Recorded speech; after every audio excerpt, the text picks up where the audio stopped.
Good morning, Knicks Nation. Today is Monday, the 21st of June, 2021. I hope you had a good weekend. For those of you fathers, I hope you enjoyed your Father's Day. I did as I did myself. And I hope you're healthy and safe and that all your needs are being provided for today, particularly food, shelter, and clothing and good health for you and your family. Blessings upon those that work in the healthcare field that are trying to save lives, whether it's Father's Day, whether it's Monday or Tuesday or whatever day.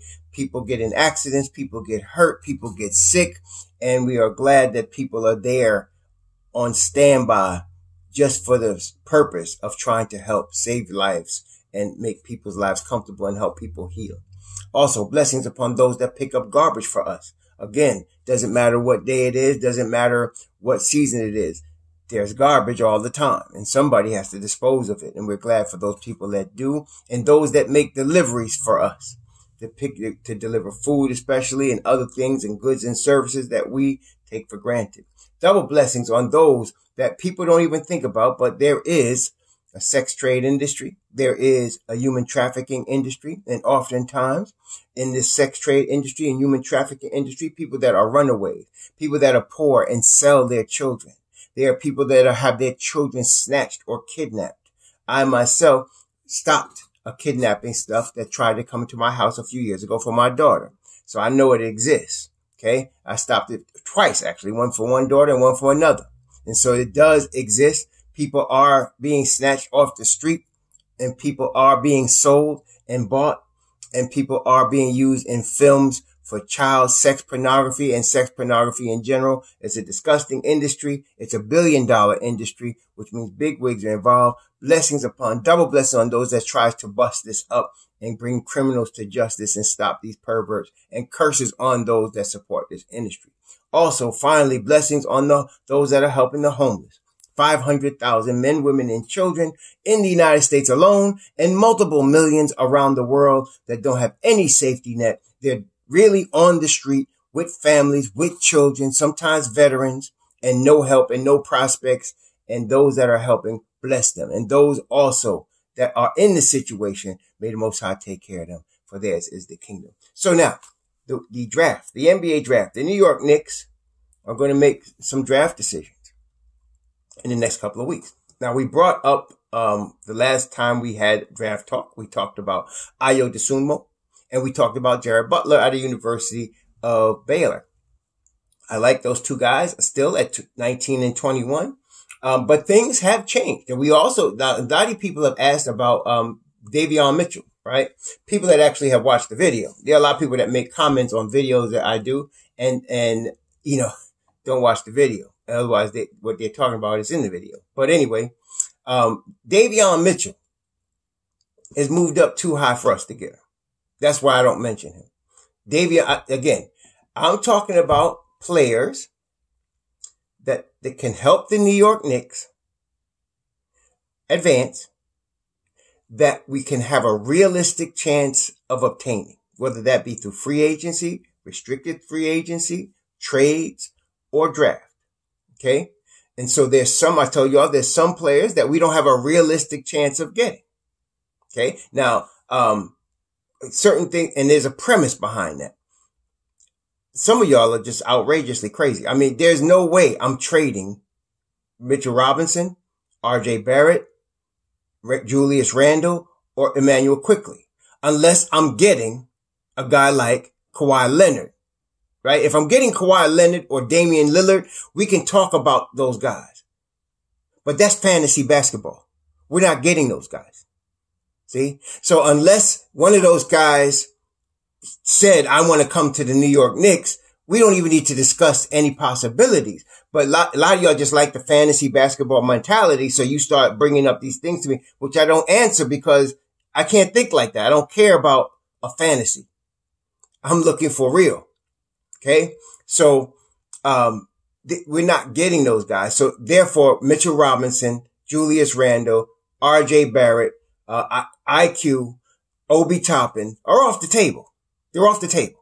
Okay. And then Kevin Knox, he's a possible trade chip with a Frank Ntilikina, because they haven't been in the rotation. right? Now, I believe in Kevin, and I believe, obviously, Frank is my favorite player. And again, those of you that, those sad people that come on my channel trying to just down Frank to get a rise out of me, I'll just delete your comment. I don't care what you think about Frank. I'm in Frank Hive. And those in Frank Hive understand where I'm coming from, okay? But besides that, Frank and Kevin are trade chips because they haven't been in the rotation, right? And so we don't really know how Tibbs feels about them, you know, because that's going to play, even though Tibbs doesn't make the trades, he's obviously going to have input into whatever moves the Knicks make because he's coaching, right? He's not going to have the final say. Leon Rose going to have the final say, right? Scott Perry going to have the final say, but he's definitely going to have input into what moves they make. So if the coach has plans for these guys, they're going to be here. If the coach does not have plans for them and the Knicks think they can get something else they want for them, they're going to be traded. Especially this is true of Frank right now because they have to make a decision regarding his contract. They have to either make him a qualifying offer. His cap hit is $18 million. So they're not going to go into free agency with that cap hit. That's going to affect what they can do. So they're going to have to make a decision, either sign him to the qualifying offer, offer him a multi-year deal, or trade him. They're going to have to do something. Okay. They're not going to let him walk for nothing. So we're going to see that soon. And that might be something that happens on draft night. Okay. So I'm talking about today we're talking about Chris Duarte. Okay. A guy that has a high probability of being drafted by the New York Knicks. Okay. We're going to talk about him in a second. But, as far as Davion Mitchell started, you know, before the NC2A tournament, he was looking like a late first pick, him and his partner, late first, second round pick. But then as a result of the tournament, you know, that's what happened. He blew up because he was, you know, him and Jared Butler, you know, took over the tournament and won the tournament for their team. So, he's now in Tankathon 7. They got him going 7 to Toronto. Okay. So his stock is rising. Scotty Barnes' stock is rising. Okay. Listen, Scotty Barnes is 6'9", 227, plays defense like he's NBA ready on defense right now. Can't score though. He's not an offensive threat at all. From 3-point line, shoots 60-something% from the foul line. But he's only 19. So you gotta really believe in his development, which I do. I'm very prejudiced against anybody, for anybody that Leonard Hamilton coaches. See? So all of them Florida State boys. You seeing Terrence Mann? That's a Florida State boy. Terrence Mann for the Clippers. That's a Florida State boy right there. Okay. You got Dwayne Bacon, who was with, Charlotte. Now he's with the Orlando Magic. Then you got Jonathan Isaac. Y'all know on Jonathan Isaac, right? Then you, of course, talking about Devin Vassell. You ain't heard much from him yet. He's a rookie year, but give him some time. You're going to hear from Devin Vassell. Okay. Then, of course, Pat Williams, right? And then last year, who was I trying to push for the Knicks to sign of the two players? One of them was the guy that's now in Atlanta, Bogdanovich. The other one was Malik Beasley, Florida State from Minnesota. Okay. So I'm very prejudiced against anything coming out of Florida State. You know, I want the prejudice in favor of. So Scotty Barnes may have all kinds of weaknesses, but he coming out of Leonard Hamilton's program. If I had a shot at getting him, I'd take him. Cause boys that come out of that program could play. Okay. They come out of that program and they could play. All right. So that's why I favor them. Like some of y'all was talking about the kid. What's this kid's name from Stanford? What's the boy? Zaire Williams. Now, Zaire Williams is a talented young man. I could see that. But the Stanford program does not produce a lot of NBA players. That's just been their history. Like the best NBA players to come out of that program were the Lopez twins, in my opinion. The Lopez twins, Robin and Lopez and his brother, I forgot the other brother's name, but the one that's on Milwaukee in the conference finals, Brooke Lopez. Brooke and Robin are probably the best players they produced. You know, they've had some players here and there. We had a guy in the Knicks in the second round one year. He was around a couple of years and he was gone, right? But I have not seen them produce long-term NBA players. That program doesn't do it. So last year there was a shooter, kid that ended up going to the Dallas Mavericks that I liked a lot as a shooter, but we haven't heard from him yet. Hopefully he gets some time. He was a really high-level shooter, ball handler. He reminded me a lot of Trae Young. And he's still on the Mavericks. Hopefully he's, getting some G League time or whatever. But so Zaire Williams is a talented young man. He's 19 years old, but he's just going to need a couple of years of, G League time. He's going to need some G League time because he's skinny, he's just gangly, underdeveloped, he just needs some time. And, in New York City, you ain't get no patience there. You got people talking about trading RJ at 20 years old right now. You think they're going to wait 3 years for Zaire Williams? No. So, yeah. So there's certain players I like, but we're not going to get for various reasons. Okay. Davion Mitchell's moving up the draft boards too fast. For us to get in the top 10, we probably have to give up too much unless somebody will take, our 2 draft picks with Frank or 2 draft picks with Kevin and let us move up there, which I'm not going to bank on that. All right. I'm not going to bank on that. So I'm thinking realistically, we have a shot, as I mentioned, at Jared Butler out of Baylor, Chris Duarte, Ayu Dosunmu. We got a legit shot at these guys. And then if we do trade up, it's not, unrealistic for us to be able to trade from the 19th pick into that 11 to 15 range. That's not that far. It's not that unrealistic. So I can see a trade that may not cost us much, allowing us to get up into that point. And then, of course, we talked about in that range, Moses Moody, because I think he's going to be a really good NBA player, and James Bouknight, out of UConn, but I like Moody better. Okay. So we talked about those guys. Also talked about how the Knicks do not need 4s and 5s. We just don't. Some of y'all just hate Mitchell Robinson. So that's why you keep mentioning these 5s. Ain't no 5s out here better than Mitchell Robinson. There's no 5 in this draft that's better than Mitchell Robinson is right now. There's none. Okay. Even the top guy, which I love, Evan Mobley, he's not better. He got the potential to be better than Mitchell Robinson. But I'm talking about NBA ready, get him on the floor, help you to the playoffs right now. No. He can come off the bench for you, and I think he's going to be a monster. I think he's got all-star potential.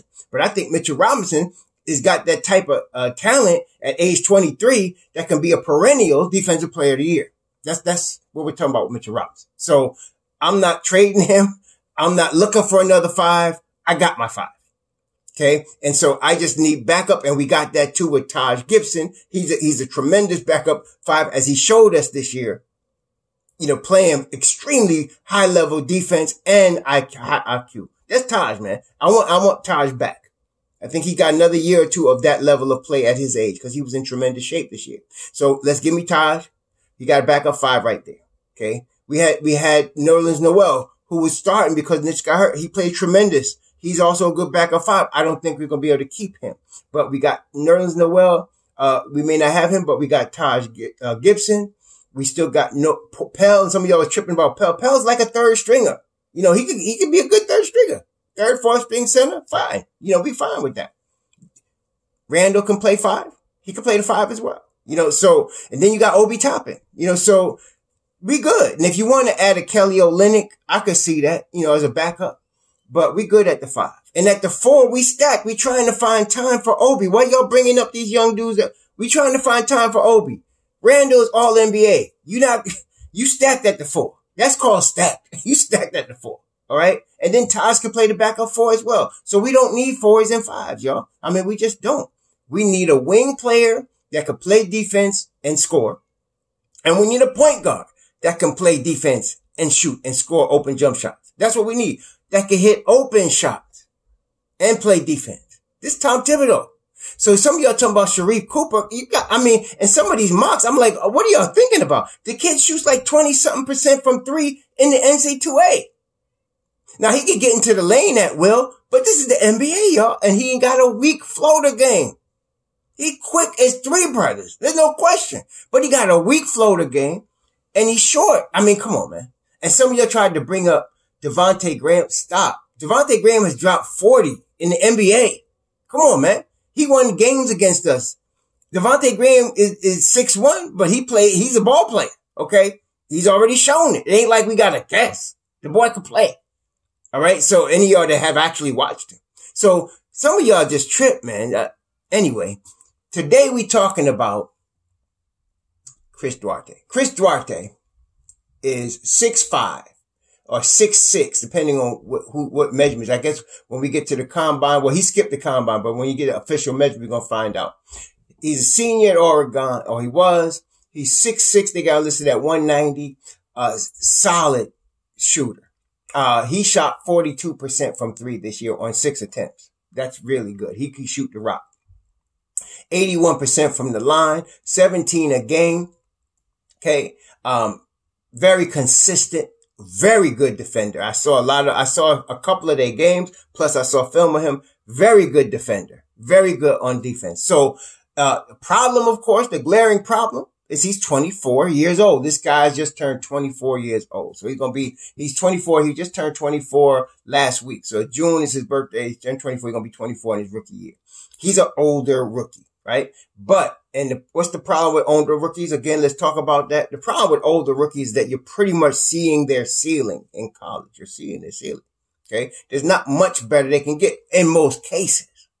Okay. In most cases. Now, even if that's the case with Duarte though, he's such a solid defender. And if he can hit, which I saw, in the video I watched, he can hit open threes, then we're fine. See, it's not like we need him to create his own shot. In the Knicks offense, you get open threes. Our problem is that RJ, when he put the Ray Charles glasses on, he missing open threes, right? When he's hot, he's hitting open threes. Same with Kevin. Right? When he's hitting them open, it's open threes they're getting. They don't got to create a three. So this kid looks like he can hit open threes. And of course, for me to be mentioning him for the Knicks, he plays defense on a high level. Okay. So, I haven't had the opportunity like a Knicks scout would to see him in person, right? To see how his hips move, to see how his feet move in person. But on the film, it looks tight.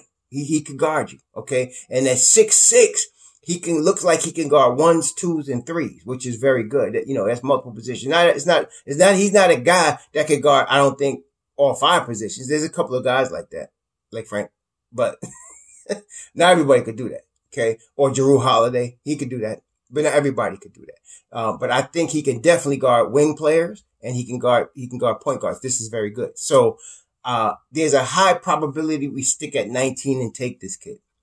And I have no problem with that. And again, the Knicks, the way our team is set up, I mentioned the young players already. Okay. IQ, Obi, Kevin Knox, Mitchell Robinson, RJ Barrett. We have a slew of young players that need time. They need minutes. So the Knicks are not going to take 2 more young guys. I don't think, to play. And then you got, some of y'all talking about Sharif Cooper. Y'all forgot about Jared Harper? Y'all forgot about him? He's in the Knicks organization. He's on the G League. And he's better than Sharif Cooper. He's got a jump shot. He's just as quick. He got handle. But he can't crack the rotation. Okay? Come on, y'all. Wake up now. So, Jared Harper, I would like to see him get some minutes, but it's hard. Okay, maybe with Elf out the way, maybe, but we getting ready to get another point guard. Whichever one. Like I said, Schroeder, Ball, Graham, Lowry. We're gonna get another point guard. We getting one. I don't know which one, but we getting one. We're gonna sign a point guard before camp. I'm telling you right now. And that's gonna be our starting point guard.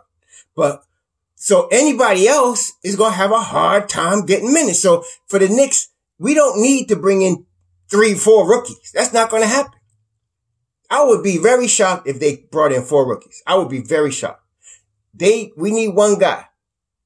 And this draft is deep enough for us to get that guy. Now, if they did want to bring in 2 guys, as I said, we need a wing that can play defense and shoot and a point guard.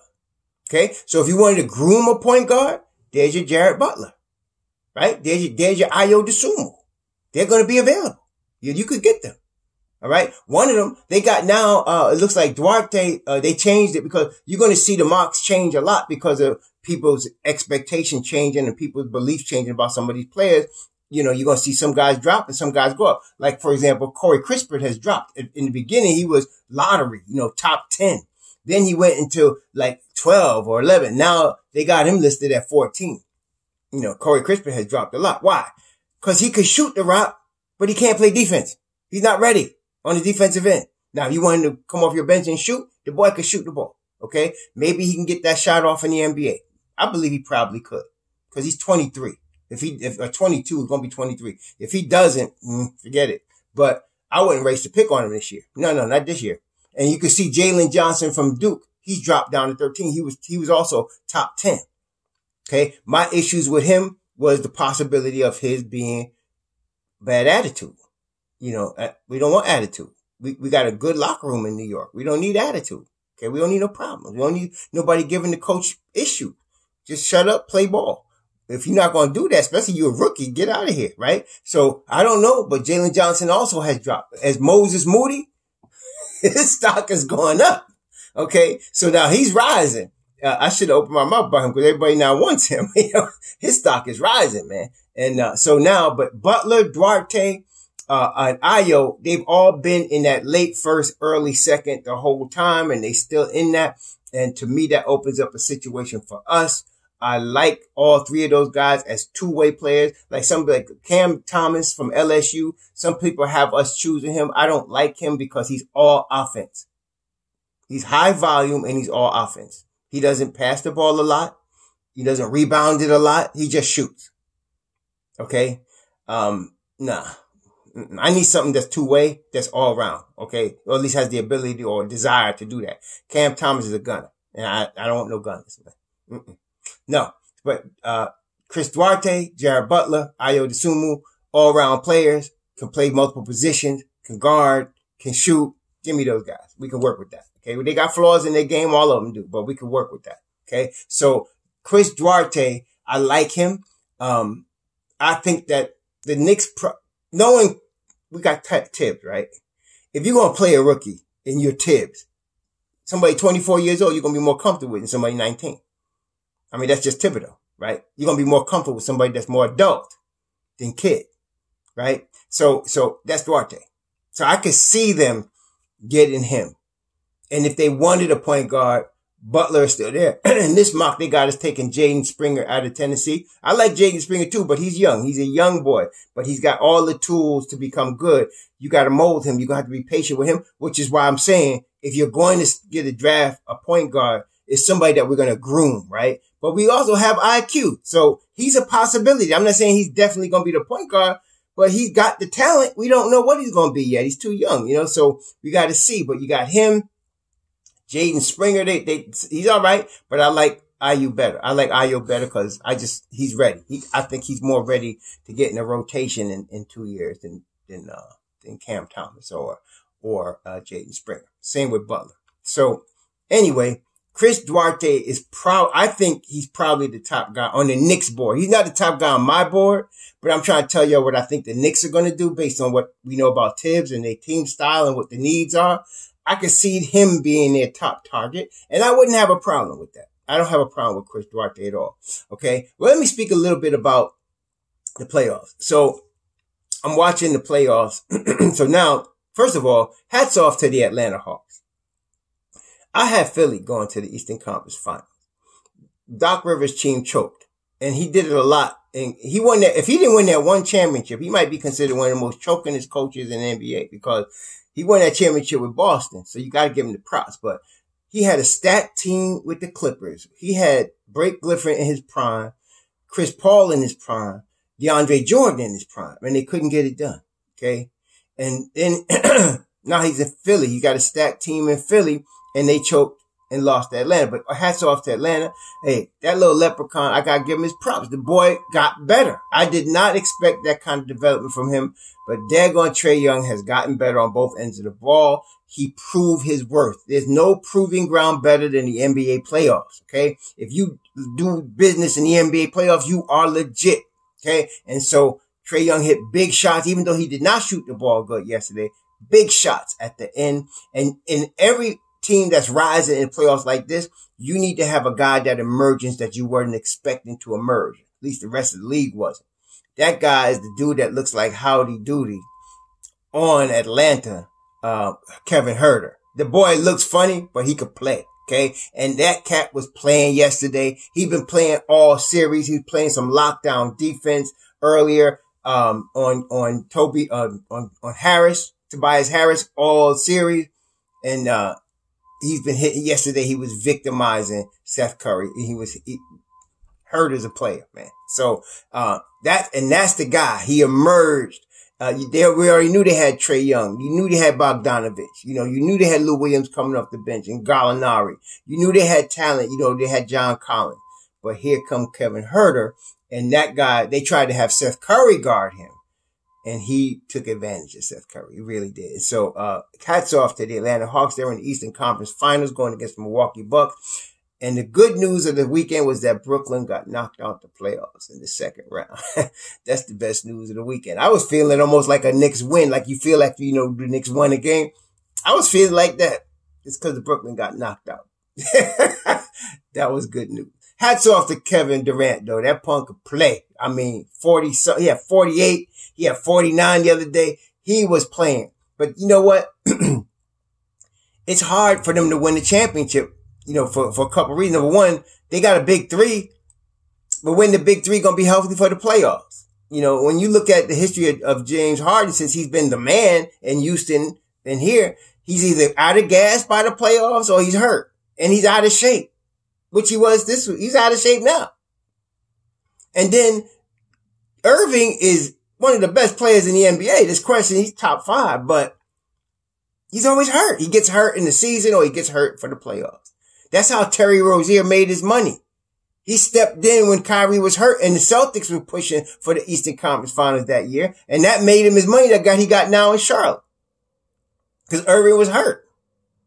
Okay. So, and there he was hurt again. If ever he gets it together, maybe they'll win. But when is he going to get it together? I don't know. But anyway, I'd rather have players that are available. That ability is the best one. At least Julius played most of his games this year. So did RJ. See? Give me them guys that can play, that are available, right? So anyway, hats off to the Atlanta Hawks. Hats off to the Milwaukee Bucks, Eastern Conference finalists. Hats off to the Clippers. I was not expecting them to win, to beat Utah like that. Even without Kawhi. You know why? Not only because of the boy Paul George, PG-13, but there's another one of them Florida State boys, Terrence Mann. There he goes. And then Reggie Jackson playing inspired ball as well. But that Terrence Mann won them the game the other night. 38, 39 points. So there's them Florida State boys showing up again. So Clippers and the Suns, very impressive. Even without Chris Paul, just shows you how a veteran like Chris Paul affects the play of all the other guys and brings them up a couple of notches. Everybody in that team is better because they played with this guy. Even if he's not playing, the proof was there. You can see the effect of him playing with them, helping them, teaching them, and them getting that confidence. And they got it now. I mean, they started having it last year in the bubble, but it went to another level now. So that they won game 1 yesterday against the Clippers because, they just was ready to play, man. That Cameron, they got another guy. We know about Ja. But there was another guy in Murray State, Cameron Payne. I mean, he's not Ja, but he came out of that same college and he could play, He's been a journeyman, but now he found his niche and he was playing really good ball in the playoffs for Phoenix yesterday. Mikal Bridges, a guy we could have drafted, but didn't. Mikal Bridges, all NBA defense. And now, he's playing. These guys are playing at a high level. Of course, Ayton, y'all talking about we need a center that could shoot the 3. Ayton can't shoot the 3. And he's in the playoffs. Zubac can't shoot the 3, and he's in the playoffs, right? Capella can't shoot the 3. What are y'all talking about? Just because Joe could do it. Joker could do it, but he's not in the playoffs no more. And B could do it, but he's not in the playoffs no more. Okay? So, that's a stupid argument. We don't need a guy that can shoot the 3 at the 5. We need a guy that can play like those guys at the 5 and get us to the conference final. And we got it. Y'all enjoy your Monday. Be safe out there. Shalom.